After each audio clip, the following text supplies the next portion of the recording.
Бул туз туугандар. Муну эмне кылам? Мына жаш алма. Муну биз тустап жейбиз. Эмне үчүн? Мына азыр күн ысыды. Канча тер чыгат.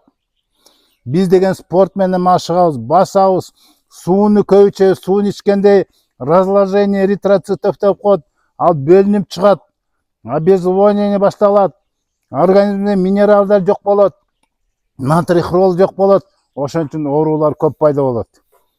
Былжыраптыр тетиги тузду көп жебөг эле зыян деген. Аллах таалам ушундай берген, керектүү тузду организм кабыл алып калган чыгарып коет. Албетте аша чаппаш керек. Биз бүгүнкү күнү мына эт менен жейбизби? Мындай бүгүнкү кычкылтекти сонун организм кабыл аткан анда жеп туруш керек. Пайдалангыла. Фисташка тузду, семечка жейсиңерби тузду пайдаланып туралы. Мына жаш балдарга эмне үчүн ич өткөндө туздуу суу берет? Анткени денесинде жана сууну обезвоживание болбош үчүн.